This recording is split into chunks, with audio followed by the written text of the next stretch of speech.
Gideon Marsters walked into a roadside inn on the worst night of his life, unaware that a stranger's handwriting would talk him out of ending it before morning. The rain had been falling since Boston, a hard November rain that turned the interstate into a smear of red taillights, and by the time he reached Cedar Hollow he'd been driving for 6 hours with no destination in mind, just away. Away from the office tower with his name still on the lobby directory. Away from the reporters camped outside his apartment building. Away from the silence that had followed him through every room of his life since the day Halcyon Health's flagship device stopped a man's heart on an operating table instead of saving it. The inn was called the Maple Crest, a 2-story clapboard building, with a crooked sign and a porch light that flickered like it was deciding whether to stay lit. He almost drove past it. Something he would never be able to name what made him pull into the gravel lot instead.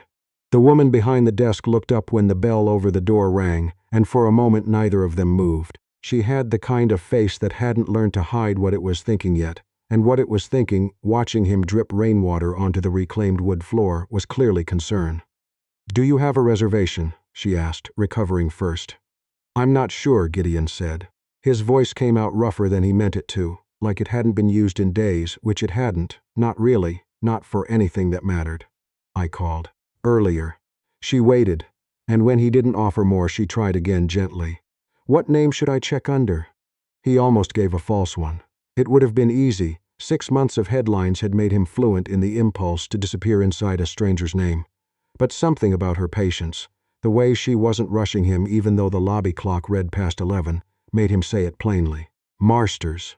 Gideon Marsters. If she recognized the name, she didn't show it, and he was grateful for that more than she could have known. She typed, frowned at the ancient booking software, typed again. Got it. Room 12. One night. She slid a brass key across the counter, an actual key, not a card, the kind of detail that would have charmed him on any other night of his life. "Would you like help with your bag?" "I don't have one," he said, and watched something flicker across her face. Not pity, not yet, just a small readjustment, the way you recalibrate when a stranger tells you more than you asked. He took the key. Their fingers didn't touch, he said. "Thank you," in a voice that didn't sound like his, and walked toward the stairs. And halfway there he stopped, because stopping felt marginally better than continuing, and for 5 long seconds he simply stood with his back to her, listening to the rain against the windows, waiting to feel anything at all. He didn't turn around. He didn't need to see her face to know she was still watching him. He could feel it, the way you feel weather changing before the sky confirms it. Then he made himself climb the stairs, because a man who has already decided how his night will end doesn't need an audience for the walking away part. Her name, he would learn much later, was Willa Hartley, and she was 26 years old, and she was covering the overnight desk because her friend had called in sick with a fever 2 hours earlier, apologetic and miserable on the phone. And Willa, who was 3 semesters short of a business degree she couldn't currently afford to finish, who was working 2 jobs and picking up shifts wherever she could to keep her tuition account from going further into the red, had said yes without hesitating, because that was who she was. He didn't know any of that yet. What he knew, lying on top of the bedspread in room 12 with his shoes still on, and the window cracked so he could hear the rain, was that he had driven 6 hours to a town he'd never heard of, specifically so that no one would find him quickly. He had turned his phone off in the parking lot. He had, in his coat pocket, a folded printout of his own resignation letter, 6 months old now, that he still carried like a wound he refused to let close, and beneath it, folded smaller, a note he had never sent to the family of the man who died. A note he'd started 14 times and never finished, because there was nothing he could write that wouldn't sound like a man trying to buy back his own conscience. He did not plan to check out in the morning. He wanted to be precise with himself about that, even now, even years later, when he told the story to exactly one other person. He hadn't packed a bag, because a bag implies a future. Willa didn't know that either, but she knew something. She had grown up with a father who'd had that same blood in his eyes for 2 years, before he didn't have it anymore, before he got help, before he came back to himself, and she had learned to recognize the particular stillness of someone standing at the edge of something, not moving, not speaking, just enduring. She hadn't seen it in a stranger before. She saw it in Gideon Marsters, dripping on her lobby floor, and it had followed her back to the desk like a held breath. An hour later, restless behind the counter, She glanced up and saw a shape through the rain-streaked glass doors. A man sitting motionless on the wrought iron bench in the small courtyard outside room 12's ground floor window. No umbrella, no jacket pulled tight against the cold, soaked through, his hands folded together in his lap like he was praying or like he'd simply run out of other things to do with them. She recognized the shape of his shoulders before she recognized his face. She thought about walking out there. She thought about it hard enough that her hand was on the door before she stopped herself, because something told her, not fear, something quieter and more certain than fear, that walking out there and asking if he was okay would only give him a stranger's polite lie to hide behind. "I'm fine, just needed some air." And he would go back inside and she would have done nothing but make herself feel better. So instead she went back to the desk and she stared at the blank notepad she used for wake-up calls and delivery instructions. And she thought about her father and about the 3 words a nurse had once said to him in a hospital hallway that he still repeated to her sometimes, half joking, half not. "You get to stay." She tore off a single sheet. She thought for a long time about what a stranger could possibly say that wouldn't sound naive, wouldn't sound like a self-help poster, wouldn't sound like nothing at all against whatever weight was sitting on that man's chest. In the end, she didn't try to be clever. She wrote the truest thing she could think of. "If you're still here tomorrow, that already makes you braver than most people will ever have to be." She folded it in quarters. She did not sign it. Before her shift ended, before the day clerk arrived smelling of coffee and cold morning air, Willa walked down the ground floor hallway, knelt at the door of room 12, and slid the note beneath it, her heart going so hard she could feel it in her fingertips. She didn't wait to hear whether it landed on carpet or hardwood. She walked away before she could talk herself out of it, and she told herself, the whole drive home in Priya's borrowed car, that she was being ridiculous, that he was a stranger, that this was the kind of thing you did once, and then never spoke of again. Gideon found the note at 4:40 in the morning. He'd been awake the entire night. Of course he had. Sleep had abandoned him months ago along with most other ordinary comforts. Sitting on the floor with his back against the bed frame, the resignation letter and the unfinished note to a grieving family spread out in front of him, like evidence in a trial only he was conducting. He heard the soft scrape of paper against hardwood before he understood what it was. He almost didn't get up to check. He read it standing in the doorway, the paper only half unfolded, and then he read it again sitting on the edge of the bed, and then a third time with his elbows on his knees and his head bowed, and something happened in his chest that he did not have language for at the time and would spend 2 years trying to find language for afterward. It wasn't relief. Relief implies the danger has passed. It was closer to interruption. A single clean break in a loop of thought that had been running, uninterrupted, for 6 months. If you're still here tomorrow. He was, technically, already there. The note had arrived at 4:40 in the morning, and tomorrow, by any reasonable definition, had already begun. He sat with that thought until the room went from black to gray, to the pale gold of an actual sunrise, and somewhere in that stretch of hours he made a decision that he later understood to be the entire hinge of his life.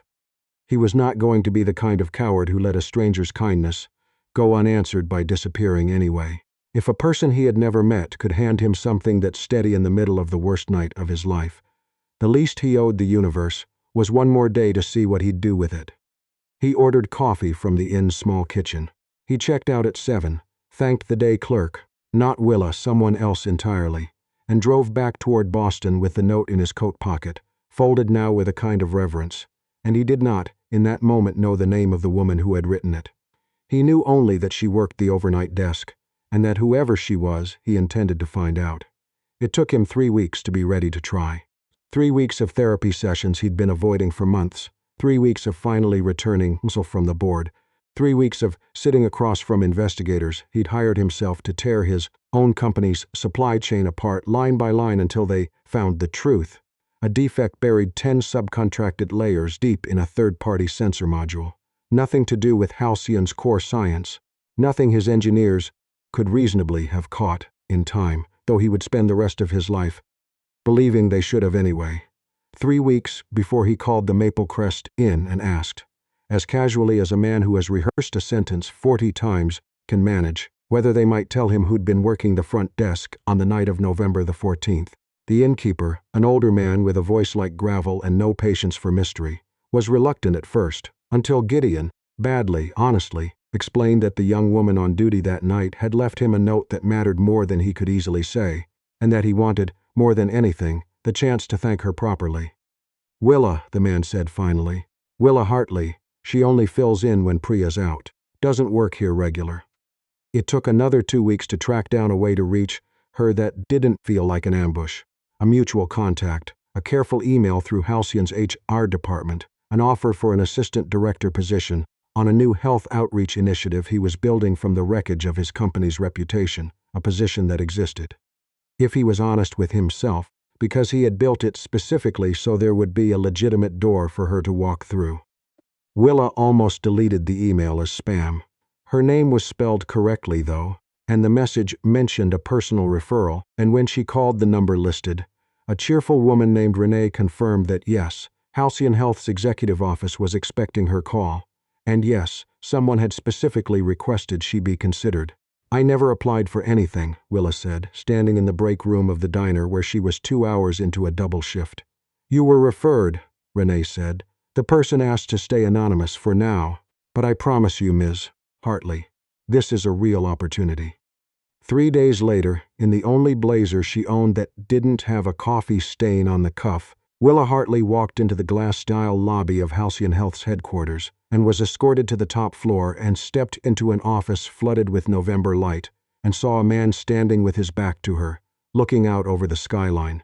He turned around. Gideon watched her face change in the half-second it took her to place him. The rain-soaked stranger, from room 12, now clean-shaven, dressed the way a CEO is supposed to dress, standing behind a desk instead of drowning on a bench in a courtyard. He watched her stop breathing for a moment, the way he himself had stopped breathing the first time he'd seen her, though for entirely different reasons. "You," she said. "You work here?" "I run it," he said, and immediately regretted how it sounded, too smooth, too rehearsed when nothing about this moment had been rehearsed at all. He tried again, softer. "Halcyon was mine from the start. I've only just come back to it."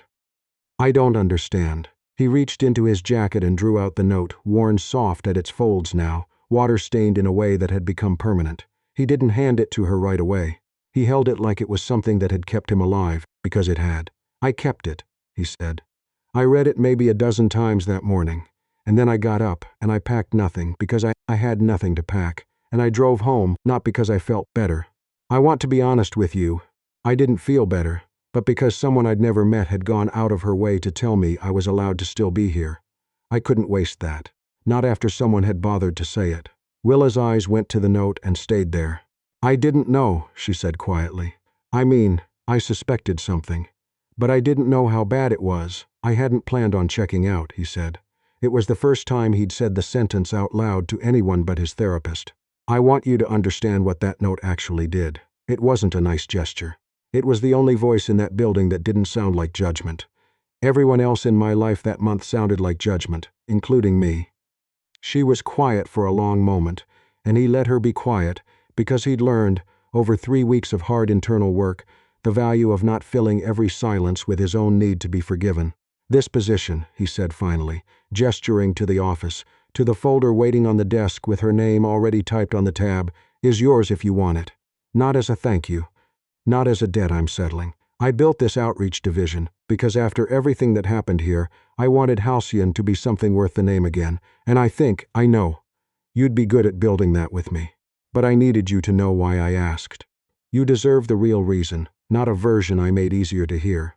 Willa looked at him. Really looked, the way people rarely let themselves look at each other, and said, "Okay, yes, I want to know why, and yes, I'll take the job." The months that followed became, in Gideon's private accounting of his own life, the best ordinary months he'd ever lived, though at the time he might not have used the word ordinary. There was nothing ordinary about the way he found himself organizing his days around small, unremarkable gestures. He'd never had the presence of mind to make before, bringing Willa chamomile tea at 3 in the afternoon, because he'd noticed, the second week, that she avoided caffeine. Standing at the building's entrance with an umbrella already open, on the days rain was forecast, leaving her a folded sticky note that just said breathe, on days her inbox looked like a losing battle. He told himself he was simply a decent boss. He told himself this less and less convincingly as the weeks went on, They developed a rhythm that had nothing to do with hierarchy. He took her, one evening after a long meeting, to a food truck 2 blocks from the office that made the best grilled corn in the city, and laughed. Actually laughed, for the first time in longer than he could remember, when he got chili powder down the front of his shirt and she teased him mercilessly about it. On other nights they stayed late in Halcyon's small employee library, reselling donated books with the volunteer staff, and he discovered that Willa organized things by instinct and color rather than by any system that made sense, and that watching her do it, grinning when someone corrected her, was one of the more purely happy things he'd witnessed in years. He noticed things about her that had nothing to do with the office. The way she squared her shoulders before walking into a room full of people more senior than her, like she was bracing for something. The way she said, "I don't belong here," so lightly, almost as a joke, that it took him weeks to understand she meant it. One evening, in the narrow strip of garden between 2 of the building's wings, she told him about selling bottled water in movie theaters in a uniform 3 sizes too big, about dropping a full tray once and crying in the break room for an hour, about never finishing her degree because the money simply wasn't there. He listened without saying anything, because he understood, by then, that she wasn't asking him to fix it. She was asking him to know it. "I don't belong in a place like this," she said again, quieter. "I'm just a girl who used to sell water at the movies." He wanted badly to tell her she was wrong, to argue the point the way he argued every point in every boardroom he'd ever sat in. Instead, he reached into his pocket and took out her own note, worn soft with handling, and held it without a word, because he understood, finally, after weeks of trying to understand it, that some things aren't fixed with an argument. They're just witnessed. He told her the rest of it 2 weeks later, in the small break room after hours, the city dimming outside the windows, 2 cooling mugs of tea between them. He told her about the device, about the sensor failure buried in a supplier's code, about the patient who died on the table and the brother who found him outside the courthouse and said, without raising his voice, "I hope you live long enough to feel what I feel every day." He told her about the months of not sleeping, of not being able to hold a prototype without his hands shaking, of believing, genuinely, completely, that he was something dangerous wearing the shape of a man. "And then I checked into a small inn," he said. "No luggage, no return ticket. I didn't plan on checking out." He watched her face as the pieces she'd already half assembled clicked fully into place. But there was a note under the door. She didn't say anything. She reached across the small table and put her hand over his, and that was, for a long time, the only comfort either of them needed to offer. "I found the truth eventually," he went on. "It took 3 months, real investigators, forcing open records people didn't want opened. It wasn't our science. It wasn't my team's failure, not directly, though I'll never stop believing we should have caught it. I didn't sue anyone. I took the findings to the family myself. I sat with them, most weeks for 2 months, until I could say their son's name without it tasting like acid in my mouth." He looked up at her, the company's rebuilding. "Slowly. But I came back different. I used to think power was about vision. Now I know it's about what you're willing to be responsible for. And that's when I went looking for you." She sat with that a long time before she spoke. "I thought I was just a lucky girl who got handed an opportunity," she said finally. "I didn't realize I was talking to a survivor." "We both are," he said, and meant it. For a while, everything between them felt like it was assembling itself gently, without either of them pushing. They built the outreach program together. Mobile health clinics for underserved neighborhoods, partnerships with local nonprofits, and Gideon made a point, every time, of calling it theirs, not his. Willa began to relax into the building, into the work, into the rhythm of a life that, for the first time in years, wasn't only about survival.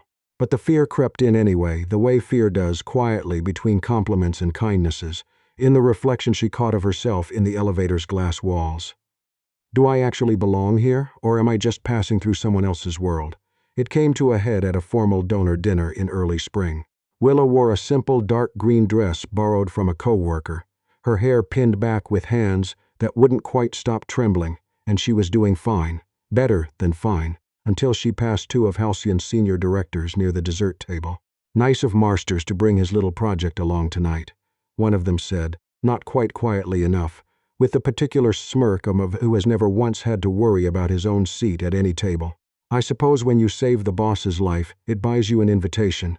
Or maybe she's just very persuasive," the other one said, and they both laughed, low and careless, The kind of laugh that isn't meant to be overheard so much as it's meant not to care if it is. Willa didn't turn around. She didn't confront them. She set her glass down carefully, walked out of the ballroom with her spine perfectly straight, and didn't stop walking until she was 3 blocks away in the cold spring air, her chest tight with something that wasn't quite anger and wasn't quite grief, but sat somewhere painfully between the two. Gideon didn't hear the comment. He was mid-conversation with a donor when he noticed, 20 minutes too late, that Willa's chair was empty. He found the folded note on his plate only when he sat back down.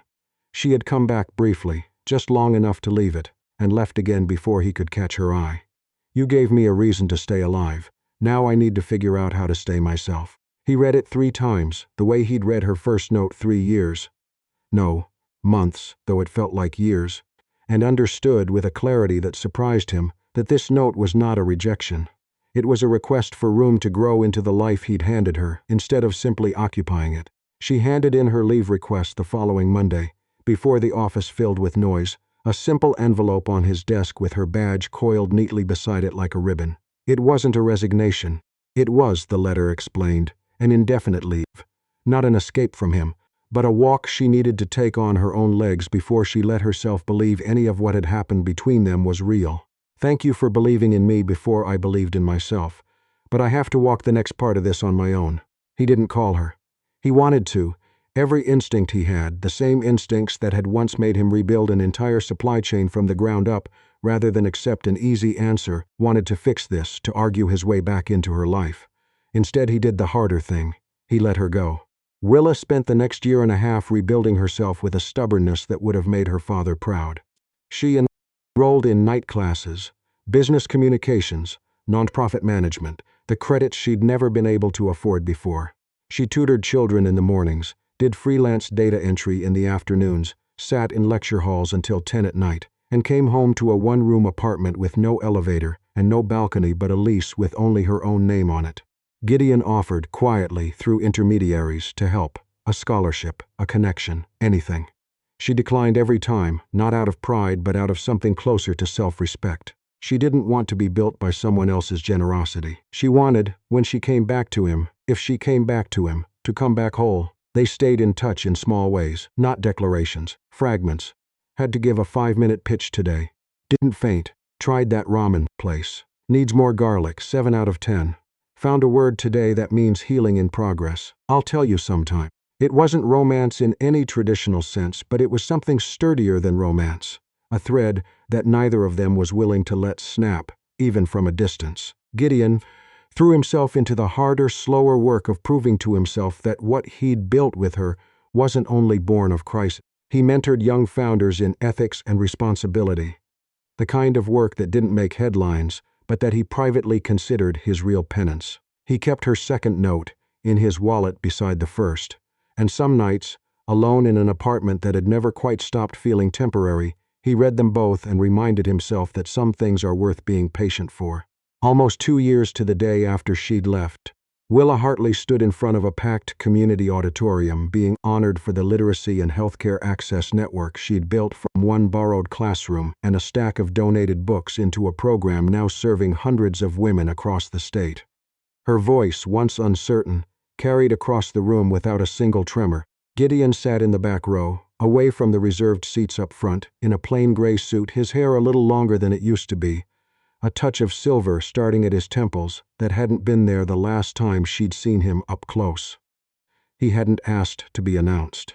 He had simply come, because that was the only kind of gesture he trusted himself to make anymore. The kind that didn't ask anything of her in return. Their eyes found each other across the applause, and for a moment the noise of the room fell away entirely. They walked together that evening along the river that ran through the center of town. The same water Willa had once walked beside alone, on colder, harder nights, working through the questions she hadn't yet had answers for. The air was cool, carrying the first hint of a coming storm. "I didn't expect you tonight," she said. "I never stopped following your work," Gideon answered. "I didn't want to say so until I had something real to bring instead of just words." She smiled, the corner of her mouth lifting the way it used to when she was deciding whether to let herself be pleased. "You never said a word this whole time." "I didn't need to," he said. You were already saying everything through what you built." They stopped at a bench overlooking the water. She looked at him for a long moment, then asked, "Do you still have it?" He didn't need to ask which one. He took out his wallet, unfolded the paper, soft now as cloth from years of handling. "If you're still here tomorrow, that already makes you braver than most people will ever have to be." "I kept it," he said, "because it gave me my life back, and I wasn't going to spend that life pretending it hadn't." He didn't propose. She didn't ask him to. He simply reached for her hand, and when he leaned down to press a kiss to her forehead, it carried the weight of every quiet month they'd spent apart, proving to themselves they could stand on their own before they chose, deliberately, to stand together. In the months that followed, Gideon returned to mentoring the next generation of founders who reminded him, in small ways, of the man he used to be before he learned what responsibility actually cost. Willa expanded her outreach work into rural communities 2 counties over. They didn't move in together, not right away. Some things, they'd both learned, were worth building slowly, on purpose, rather than all at once out of relief. But most evenings, a single line still passed between their phones, the same one it had been for 2 years, worn into a kind of ritual neither of them had ever needed to explain to the other. "Today, I'm still here, so I guess that still makes me braver than I think."